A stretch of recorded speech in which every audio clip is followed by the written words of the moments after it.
Hello and welcome to Archives and Records Simplified.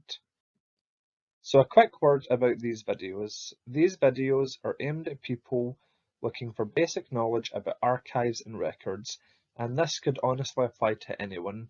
You may be a student that's looking to undertake the Archivist and Records Management course. You may be a librarian that's been asked to work with some archives. You might be a digitisation manager who wants to know more about the collections and the material they're digitising, or you may just have a general interest in archives and records.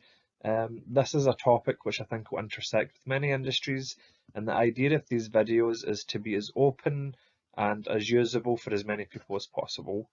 The vast majority of videos in this channel will be less than 15 minutes, but some of them will get more complex in certain parts. Sources and further reading will always be posted at the end of the video. And also, I would just like to add, if you have any questions, feel free to put it in the comments below.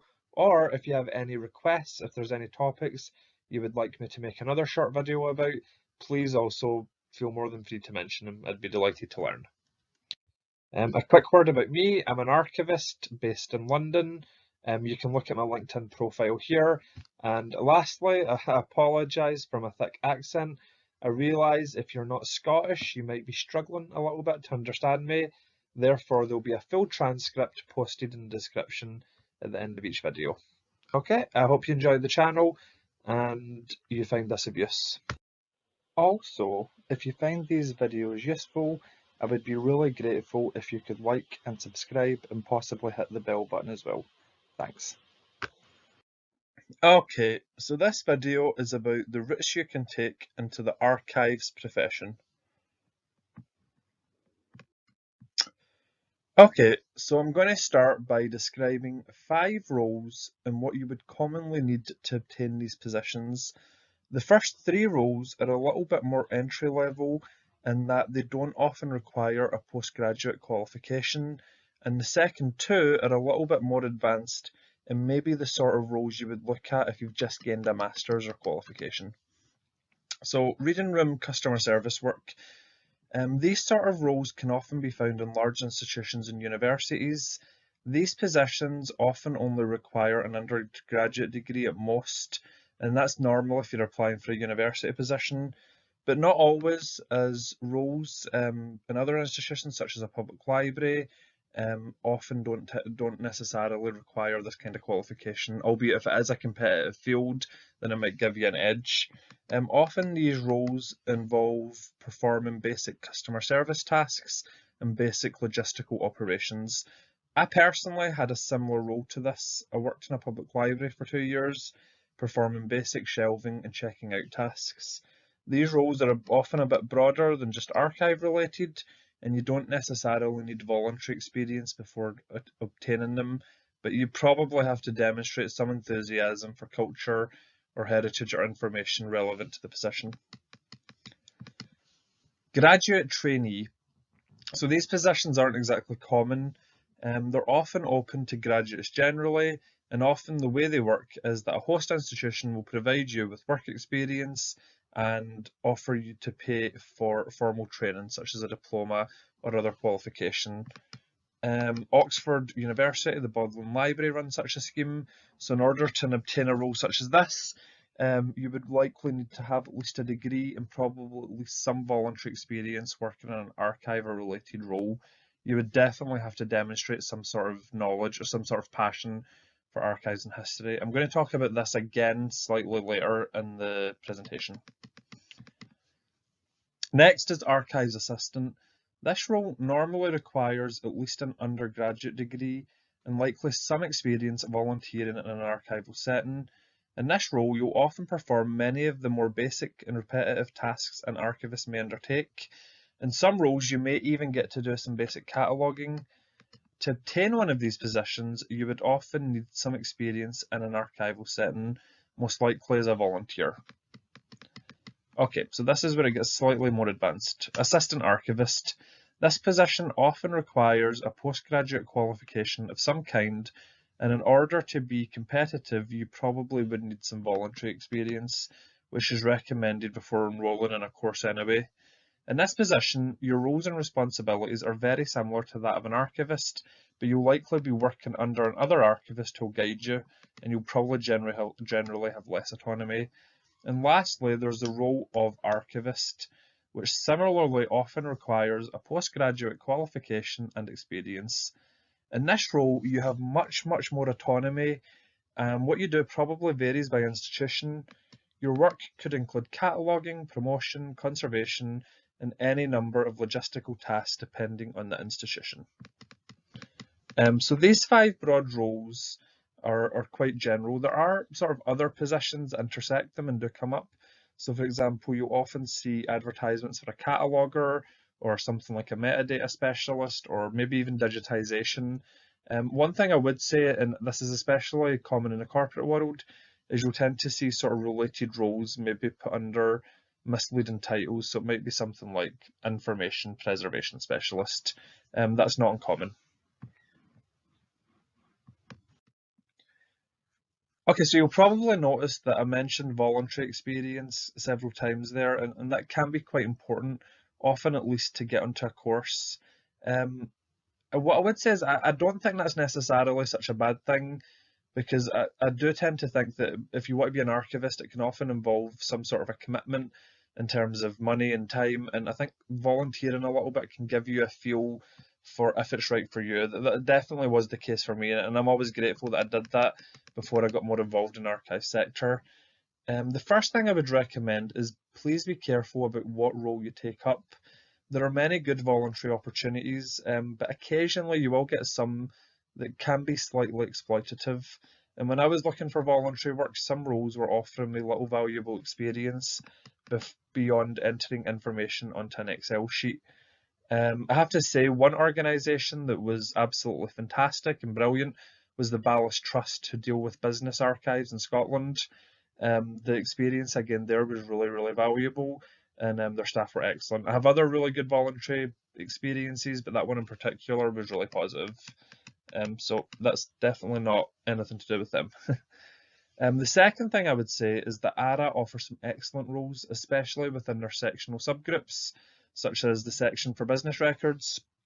They normally require a basic commitment in terms of time and length of service, but it's generally a great way to get valuable experience and meet other people. Some roles may be more involved with engagement or training, etc. Another place to look is the NRA listserv, and I'll give a link for this at the end of this presentation. It's not uncommon to see good roles posted there. And then there's also looking at the Archon directory of all the archives in the UK via the National Archives. Again, there'll be a link for this at the end. And maybe emailing individual institutions to see if they have any work experience. And if you can get experience working with an experienced archivist, then that would be really good. I have to be honest and say that right now, at time of publication, July 2020, options are very limited because of obviously the COVID situation. But you do occasionally get remote possibilities, and I've definitely seen a few working from home opportunities in the last couple of months. Okay, so lastly, my final recommendation is to try and get some cataloguing experience as possible. This tends to be one of the sort of core tasks that archivists undertake. Okay, so the other thing to consider is options if you decide to pursue a formal qualification, which is often essential for most roles, the vast majority to be quite frank. And in this regard, you have quite a few options. Common courses are taught via the University of Glasgow, Liverpool and UCL, etc. But there are others. One thing I would recommend is try and make sure your course is accredited by ARA if possible, as that's an advantage. Often you will find the course offer you training in information, records and digital management too. So it's not just about being an archivist. Generally, this advice could change quickly over time, but the average cost of enrolling in these courses is about £8,000 to £10,000 as of July 2020. But funding options can often be obtained, and I know that the University of Glasgow, on their page, they do have quite a long list of funding options. As I say, I would take, if you're watching this video a year from now, then I would be a bit careful about that advice because it could have went up or down. What I would say is that generally the costs seem to be going up. My master's was quite a bit cheaper than this. That was about 5 years ago, so there does seem to be a sort of general inflation. So I do tend to recommend that if you're thinking of doing the course, I have to say I'd personally recommend doing it sooner rather than later. It's also recommended that you have some sort of voluntary experience before enrolling, ideally in cataloguing, and I personally think this makes a lot of sense as it will give you an idea to see if it's worth the financial and time commitment before you enrol on it.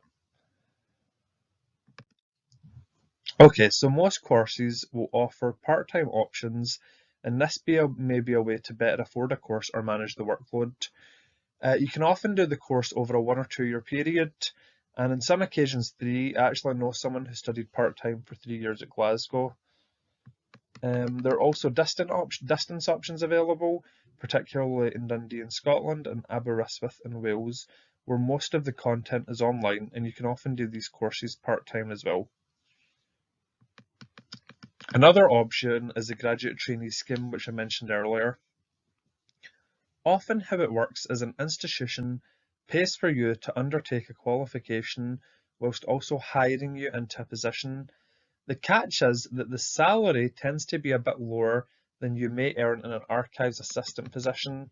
And personally, I think this is an excellent opportunity, but it requires a lot of work and perhaps a short-term sacrifice in terms of what you'd be earning. And then lastly, there's apprenticeships. I have to be honest and say that I've never seen this option, but I do know it's being discussed and people have suggested that this should be open to more people in our sector. And also, it would make our sector a bit more inclusive given the cost of courses. I personally agree with this assessment and feel there should be options for people who may struggle with the costs of a formal education.